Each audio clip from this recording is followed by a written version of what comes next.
Hello and welcome to another episode of Kia Electric News. During the week I released a video revealing a new engineering pin and also a second method of entering engineering mode on the August 2024 update in the EU. A link can be found above to that video. Earlier in the month I released a video on EV fires. I've since had to correct the incorrect data in this video. Someone pointed out that the data on the Fleet News article is possibly incorrect and the numbers for petrol and hybrids were way too high. If we measured them as a percentage of total sales, we would have a fire epidemic on our hands. The numbers that were contested were more likely mixed up with percentages and European commas. I then went looking for the original Swedish civil contingency study which it was based on, but all of the links I can find are now broken and so I have no way of checking the original data. I added notes to my EV fires video to point out that the graph data may be incorrect and pointed them towards other more accurate articles. So looking elsewhere, there is this Guardian article from last year which I saw at the time. That quotes different sources. It says, in Norway, which has the world's highest proportion of electric car sales, there are between 4 and 5 times more fires in petrol and diesel cars according to the Directorate of Social Security and Emergency Preparedness. The Swedish Civil Contingencies Agency this year found out that there were 3.8 fires per 100,000 electric or hybrid cars in 2022, compared with 68 fires per 100,000 cars when taking all fuel types into account. However, the latter figures include arson, making comparisons tricky. Australia's Department of Defence funded EV Fire Safe to look into the question. It found there was a 0.0012% chance of an electric vehicle catching fire, compared with a 0.1% chance for internal combustion engine cars. Elon Musk's Tesla is the world's biggest maker of electric cars. It says the number of fires on US roads involving Teslas from 2012 to 2021 was 11 times lower per mile than the figure for all cars, the vast majority of which have petrol or diesel engines.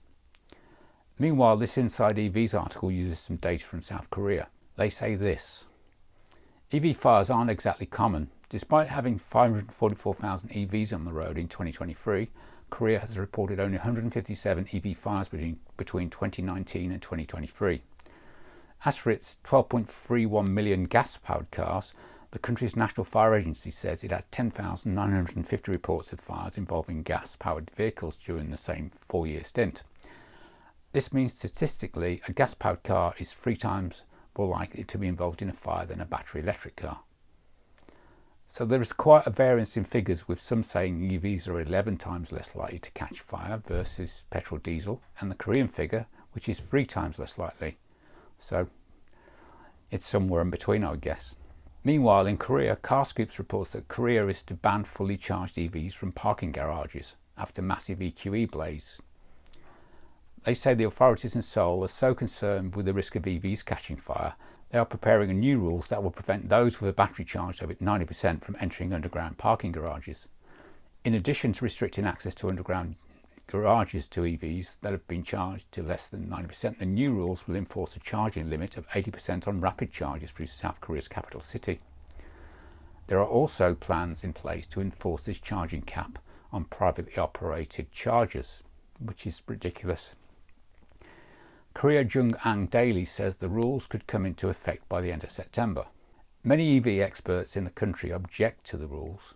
According to Professor Young Won-sub, who heads a battery research centre run by Sun Kyung-wan University and Samsung SDI, there's no evidence that fully charged batteries pose a greater risk of catching fire.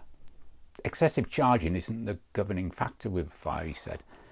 EVs from the start are designed to never reach full charge, even if the dashboard says they are 100% charged.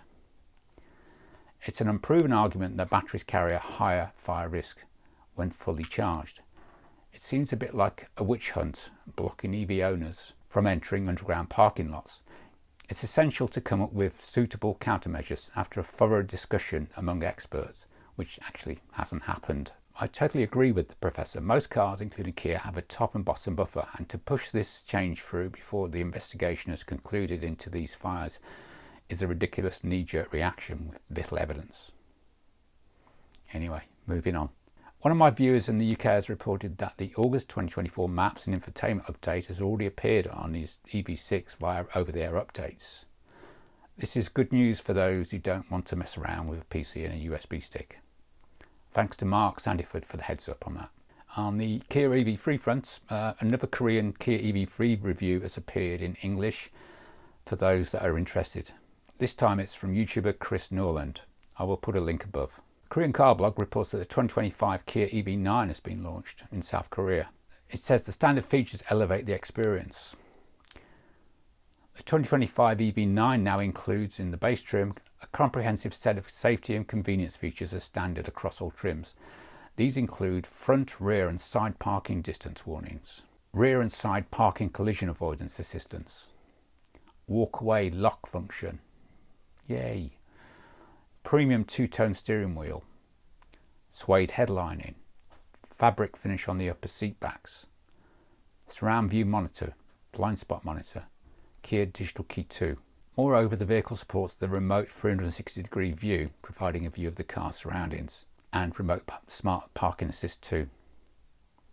The earth trim receives further enhancements with the inclusion of a 14-speaker Meridian sound system and active sound design, and also stripe quilting pattern seats. The two-wheel drive and four-wheel drive trim options remain identical with no changes to the GT line. In Korea, I understand that the EV9 has not sold that well, so I'm not surprised they are sticking in more features to try and push these out the door. It remains to be seen if the EU and US will get these changes to trim levels, but I will note that the remote 3D camera feature has already been mentioned in the updated terms and conditions for Kia Connect a few weeks back. So we shall see. Meanwhile, as we wait for news of the UK pricing for the Hyundai Inster electric vehicle, Korean channel POV Drive has put out 2 videos for the Casper EV this week. The Casper will be known as the Inster in other markets in the EU. One video is for a POV walk around of the Inster, inside and out, and the other one is for a full POV test drive. Links are above. One of my regular viewers and channel members informs me that the UK Genesis GV60 ICCU recall is now finally underway. Here is a copy of the letter he received. Strange they are lagging behind Kia and Hyundai on this, but at least it's happening now. Both Car Scoops and Electric report that Hyundai Group has now reached double-digit share of EV sales in the US this year. Electric says Hyundai Motors Group, including Kia and Genesis, is taking the US EV market by storm this year, after reaching double-digit market share. Hyundai continue closing the gap with Tesla as the second largest EV brand in the US through July. Through the first 7 months of 2024, Hyundai, Kia and Genesis accounted for 10% of the US EV market. Hyundai outpaced Ford on 7.4% and GM at 6.3%, according to Motor Intelligence. Tesla's share of the US EV market slipped below 50% for the first time in the second quarter. Tesla accounted for 49.7% of EV sales in the US in Q2, as new models hit the market. Car Scoops reports that the facelifted Genesis GV60 has been spied testing.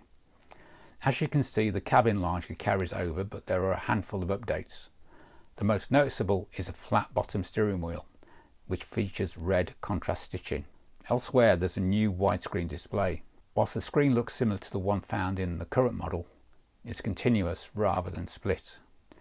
This eliminates the black bar that separated the 12.3-inch digital instrument cluster from the 12.3-inch infotainment screen. Moving outside, the prototype is heavily disguised, but Genesis accidentally revealed the front fascia back in February. As a result, we know that GV60 will have a new front bumper with prominent air curtains. I still think they could be mudguards. As well as the revised central intake. The rear end appears largely unchanged, but we can likely expect some minor styling tweaks. Last week there was a Hyundai Group Tech Day, and from that, Korean Car Blog reports that Hyundai Group is bringing radiant heat tech to its electric cars. The radiant heating system is a cutting-edge technology that targets the passengers' legs with radiant heat, quickly warming their bodies. In cold weather, this system works by integrating a heating element that emits radiant heat, ensuring passengers feel warmth within minutes. Hyundai Motor and Kia emphasize that this system can reduce energy consumption by 17% when used alongside traditional air conditioning, making it both an efficient and comfortable solution for winter driving. Unlike conventional heating methods, which often result in dry air that can cause discomfort, The radiant heat system provides a more natural and gentle warmth. By focusing on the lower body, the system enhances passenger comfort without the direct skin contact with dry air, which is often a common complaint with standard air conditioning. One of the most significant advantages of the radiant heating system is its potential to improve electric vehicle performance in winter. By reducing the energy required for interior heating, this technology can extend the driving range of electric vehicles during the colder months, addressing a key concern of EV owners. The system's effectiveness lies in its advanced high temperature film heating element, which can generate heat up to 110 Celsius. This heat is then emitted through fabric materials that produce far infrared rays, offering a warm and comfortable temperature for the human body. Additionally, the system includes an anti-burn feature that automatically lowers the temperature if it detects any direct contact with the skin, preventing potential burns and ensuring passenger safety. During the event, the radiant heating system was showcased in the Kia EV9 with 9 heating positions strategically placed throughout the vehicle. These include 5 areas in the driver's seat, such as the steering column, door and center console, and 4 areas in the passenger seat, including the door, center console and glove box. Looking ahead, Hyundai Motor and Kia plan to incorporate the radiant heat system into their upcoming vehicle models, signaling a significant step forward in automotive comfort and energy efficiency. It's expected that the first models to come with this feature will be the Genesis GV60 flagship electric SUV. And finally, just when you think you've seen the last of the Pikes Peak lightning in the throttle videos, another one drops. So now we've got lightning in the throttle video part 5. This is what the Hyundai PR blurb says. Lightning struck at the top of Pikes Peak where the Hyundai Ioniq 5N made its mark. With months of preparation and planning from Hyundai and team Brian Herter Autosport, it all boiled down to one goal: setting the electric production SUV crossover record. See how Ron Zaras and the team made it all happen.